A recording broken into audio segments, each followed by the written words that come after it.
Halo semua, jadi hari ini kita bakal membahas tentang budaya organisasi dan pengaruhnya terhadap kinerja karyawan. Di sini aku bersama dua narasumber untuk membahas topik kali ini, yaitu ada Dev Mahesa dan juga Rehana Dinata.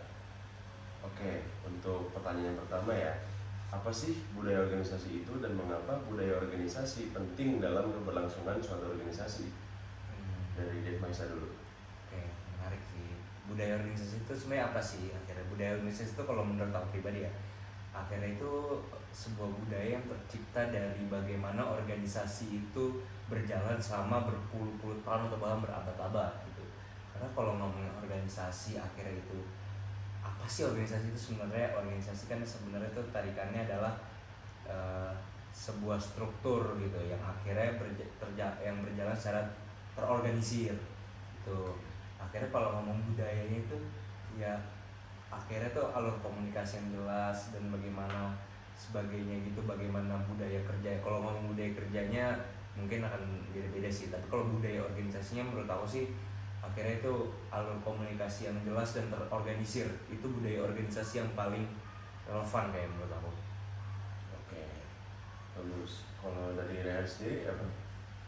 Budaya organisasi, kalau dari aku sih kayak gimana orang-orang di dalamnya maupun dari pemimpinnya itu dia bisa mengkoordinir atau mengorganisasikan atau mengontrol lah istilahnya itu dari di dalamnya, itu dari segi iklim, dari segi kerjaannya, dari segi bagaimana mereka berinteraksi satu sama lain. Itu menurut aku budaya-budaya itu tercipta dari situ. Baik-baik kan terorganisir kan. Iya. Berarti konklusinya tuh budaya organisasi yang positif tuh bisa meningkatkan kenyamanan karyawan, sedangkan budaya yang buruk bisa memicu konflik ya? Oh iya, jelas. Kan kayak tadi yang Rekan bilang gitu, akhirnya gimana pemimpinnya bisa mengorganisir iklim yang apa gitu kepada semua staff-staffnya gitu. Akhirnya iklim yang tercipta itu akan bisa positif dan buruk sekaligus gitu. Bisa menjadi positif, menjadi buruk gitu. Kalau misalnya ibarat pemimpinnya atau anggota dari organisatorisnya ini tidak bisa menerapkan budaya organisasi yang baik, akhirnya akan saling menghancurkan satu sama lain. Karena namanya organisasi, semua itu harus terorganisir dan semua itu harus saling berhubungan gitu. Bagaimana staff dengan staff, bagaimana pemimpin dengan staff gitu. Kalau misalnya bahkan ada satu aja tuh, satu orang aja di antara organisasi itu yang merusak iklimnya, itu bisa rusak semua gitu. Menurut aku sih itu ya. Jadi sangat, rasa-rasanya sangat penting gitu untuk setiap orang dalam organisasi itu bisa menciptakan budaya organisasi yang optimal, menurut aku gitu. Setuju sih, karena meskipun itu pengaruh satu orang aja, itu tuh bisa ngaruh ke iklimnya, ke kerjaannya, terus jadi satu orang aja yang akan merusak, itu tuh bakal merusak budayanya juga nanti gitu. Jadi kayak istilahnya domino efek lah, jadi satu orang ngerembet ke dua orang, ke tiga orang, terus lama-lama jadi rusak sebudaya-budayanya gitu. Oke, pernyataan yang bagus dari dua narasumber kita ini ya. Gimana kalau kita lanjut pertanyaan kedua? Oke, boleh. Oke, pertanyaan kedua itu bagaimana budaya organisasi yang baik dapat meningkatkan motivasi dan kinerja karyawan atau anggota organisasi? Oke, budaya organisasi yang baik dan dapat meningkatkan motivasi ya. Menurut aku tuh akhirnya kalau ngomong kerja itu nggak bisa selamanya kita terapin otoriter atau profesional gitu. Perlu ada rasa-rasa kekeluargaan, itu tetap perlu. Kenapa? Karena akhirnya kalau ngomong organisasi, kita ngomong contoh karena kita sama-sama mahasiswa ya, organisasi mahasiswa deh gitu. Organisasi mahasiswa hari ini kita mungkin rata-rata setahunku itu 1 tahun menjabat sebagai staff ataupun sebagai badan pengurus hariannya atau sebagai presidennya bahkan dan sebagainya, itu selama 1 tahun masa jabatannya. Kalau misalnya tidak ada rasa kekeluargaan sama sekali dan cuma kerja doang, tapi ngomong di organisasi masuk kita nggak dibayar, kita ya udah, kita mau bahkan kadang ngeluarin duit, kita ngilangin waktu kita, waktu main kita buat organisasi dan apa, tapi kita nggak dibayar nih gitu. Tapi bahkan budayanya juga jelek dan sebagainya, rasanya kan demot banget gitu, demotivasi banget gitu. Rasanya nggak mungkin gitu. Akhirnya perlu kekeluargaan, rasa-rasa ya sangat perlu menurut aku gitu. Karena ya udah selama setahun nih, akhirnya perlu gitu untuk terjalin hubungan yang lebih dari sebatas teman kerja aja gitu. Kalau ngomong ke keluarga, kalau ngomong salah satu budaya organisasi yang baik ya, dan yang pasti adalah alur komunikasi yang jelas dan terorganisir gitu. Karena dengan terorganisir alur komunikasi itu semuanya enak menurut aku ya, dimana nanti kita dapat informasi gitu, akhirnya semua orang tahu dan semua orang pun juga bisa memberikan saran gitu, dan semua orang pun bisa memberikan pandangan untuk mencapai jalan tengah paling optimal itu yang mana. Dan satu lagi pasti kan ngomong keluarga, tapi baik lagi kita ini kerja gitu, hari ini di organisasi perlu juga namanya profesionalitas. Kenapa? Akhirnya profesionalitas kenapa diperlukan?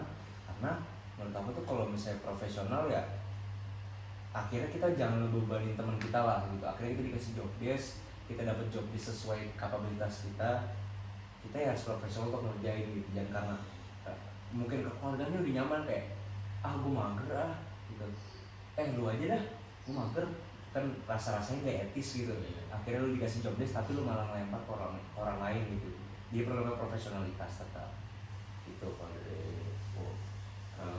Kalau dari aku sendiri, aku setuju sama Dev sih, karena kayak kekeluargaan tuh emang perlu, karena nantinya bakal ngaruh ke iklim, ke gimana organisasi itu berjalan. Karena kalau istilahnya kalau kita ngerjain sesuatu dengan iklim yang bagus, itu tuh bakal ngebentuk mood kita. Jadi kita tuh ngerjainnya dengan ikhlas, dengan semangat, dengan bisa bisa nyaman lah ya.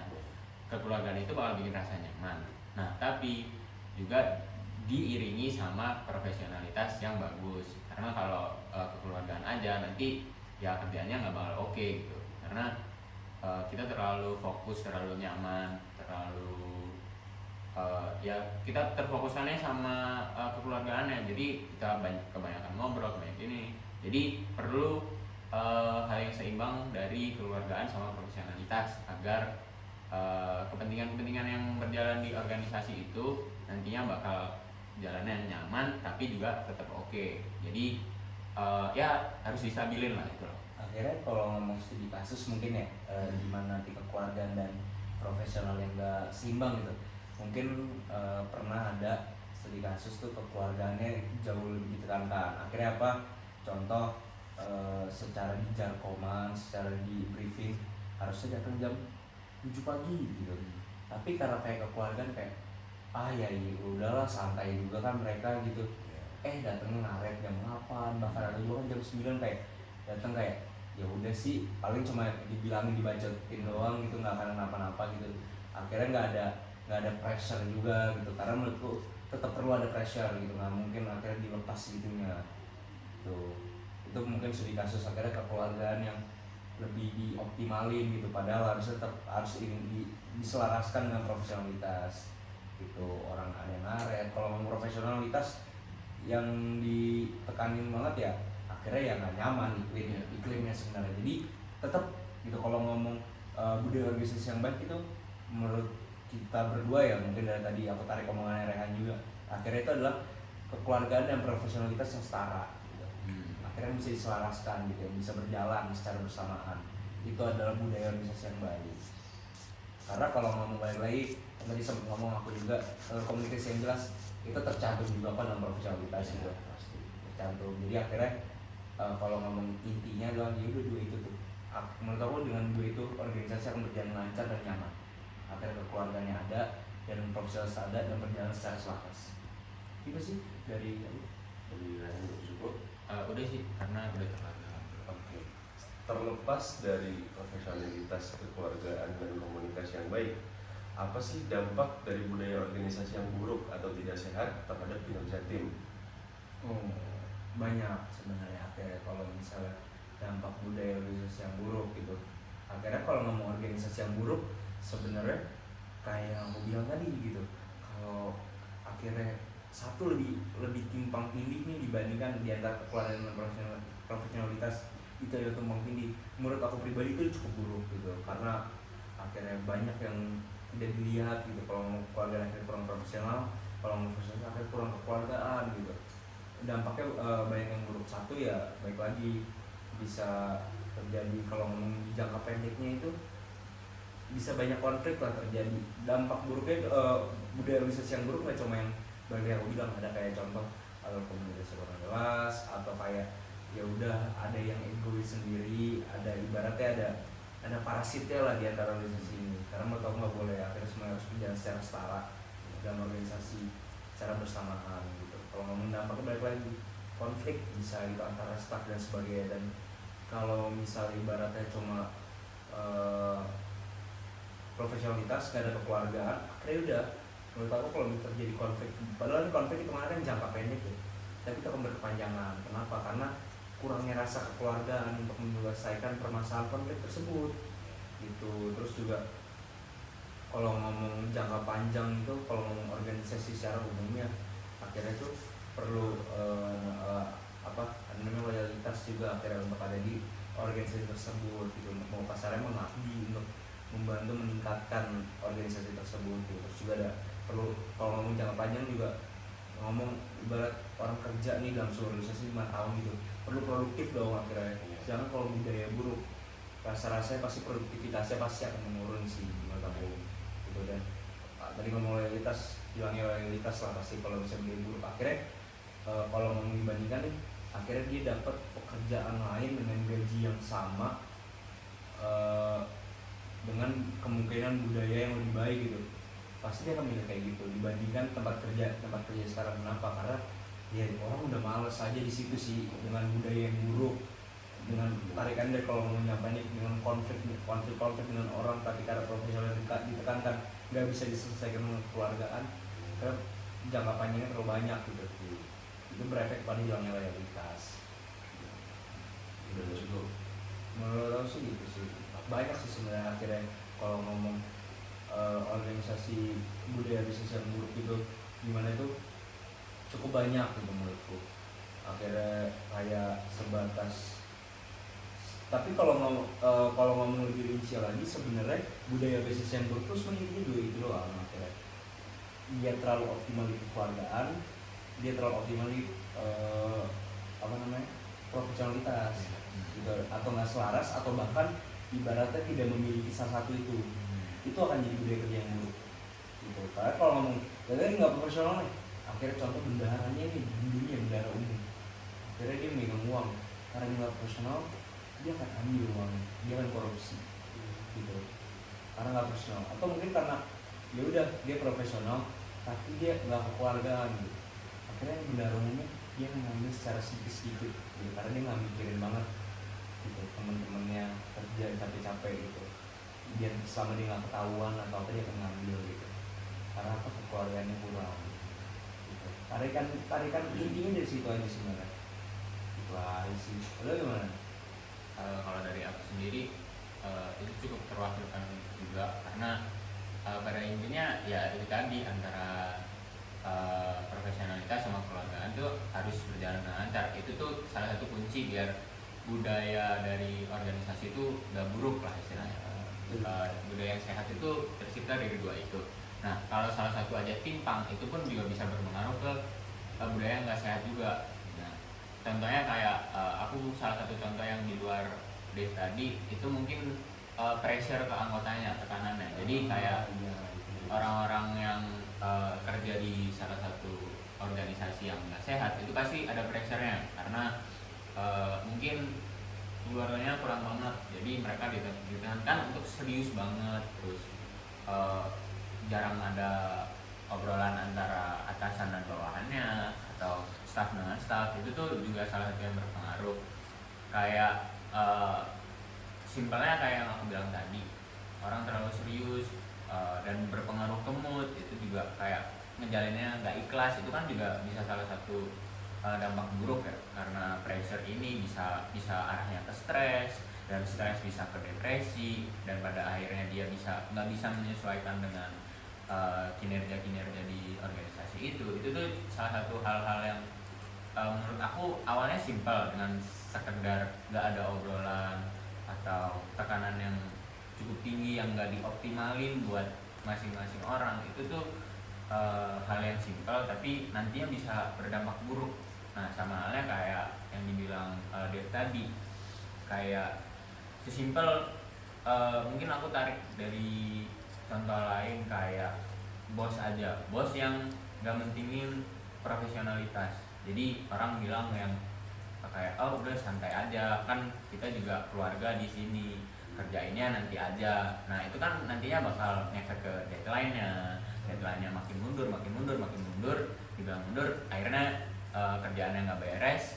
Itu bakal ngaruh ke gimana orang eksternal mandang perusahaan atau organisasi ini, karena jangan ke organisasi inilah, mereka ngegampangin kerjaan yang kita kirim, nggak usah dilanjutin, dan efeknya juga jangka panjang kayak tadi, kayak perspektif dari eksternal itu kan juga lumayan jangka panjang ya. Atau kalau semisal emang orang yang terbiasa di budaya jelek, jangka panjangnya juga bisa kayak orang ini akan tergabung di organisasi lain misalnya, dengan dia yang bawa budaya buruk, itu pasti bakal pengaruh ke organisasi barunya, kayak dia membiasakan dari organisasi yang buruk ini, yang budayanya buruk, dibawa ke organisasi lain. Itu bakal perspektif dari internalnya juga akan berubah, kayak orang ini kebiasaan sama budaya buruk, orang-orang kayak apa sih ini orang, apa sih kok gini. Akhirnya kalau ngomong itu tarikannya bahkan nih orangnya keluar nih dari organisasi karena budaya buruk yang dibawa di awal itu organisasi, akhirnya ya udah kebiasaan hidupnya akan buruk aja. Dia menggampangkan deadline, atau kalau ngomong kerjaan bahkan tentang cara hidupnya aja gitu, akhirnya dia ngegampangin segala hal atau apa, itu akan jadi maut lah begini. Iya. Itu termasuk ke cara pandang ke orang lain, itu juga bakal ngaruh dan bakal fatal lah istilahnya buat lanjutnya. Itu sih menurut aku kalau dampak buruknya, karena ya balik lagi, kalau budaya tuh ngaruhnya ke semua aspek dan bakal berpengaruh sangat fatal buat masing-masing orang yang tergabung dalam satu organisasi. Itu sih. Apa ada tambahan lagi dari saudara-saudara? Udah sih. Udah cukup. Izin aku buat pertanyaan lanjutan ya. Masih sama kok sama yang tadi. Pernah gak sih kalian itu mendengar kasus organisasi gagal karena budaya kerjanya yang gak sehat? Oh, cukup banyak sebenarnya akhirnya. Kalau ngomong akhirnya organisasi yang gagal itu cukup banyak. Contoh mungkin studi kasus itu aku pernah mendengar ada organisasi ngebikin sebuah program kerjanya itu bentuknya konser. Itu ada di akhir tahun lalu gitu. Ini singkat aku aja ya. Itu akhir tahun lalu dia ngebikin, tapi karena itu secara budaya itu menurutku jelek banget. Aku dengar dari teman-temanku sendiri yang tergabung ke kepanitiaan di hari itu budayanya sejelek itu. Kenapa? Alur komunikasinya balik lagi nggak jelas, maksa profesional tapi kekeluargaan juga dipaksa gitu. Akhirnya sama-sama dipaksa, akhirnya bukannya malah output 100% dua-duanya ini malah nggak nyampe, malah rasa-rasanya cuma 25% karena dipaksa nggak optimal, jadinya malah turun. Akhirnya kerjanya semuanya hancur. Nah, kenapa? Salah satu budaya organisasi yang baik juga, lupa juga dan nambahin, budaya organisasi yang baik juga itu perlu adanya namanya saling dengan pendapat gitu. Akhirnya tidak boleh idealis di sini, boleh idealis gitu tetap, tapi pun harus mendengar persepsi orang lain, karena sini kerja sebagai tim bukan sebagai individual gitu. Akhirnya kenapa salah satu ini gagal juga, terlalu idealis. Salah satunya, satu, pola komunikasi yang jelek, dua, tidak ada kekeluargaan dan profesionalitas yang benar yang ada tapi nggak benar aja menurut aku. Dan terakhir, terlalu idealis. Kenapa? Dan empat, tidak ada diskusi. Itu yang buruk, itu paling buruk, itu paling fatal dalam organisasi perlu ada diskusi, itu sangat perlu. Kenapa? Karena hari ini bekerja bersama orang lain, berorganisasi, bekerja secara terorganisir gitu. Jadi perlu adanya pola komunikasi yang jelas, perlu juga namanya diskusi gitu, nggak boleh namanya idealis. Kenapa? Hari kerja bareng tim gitu.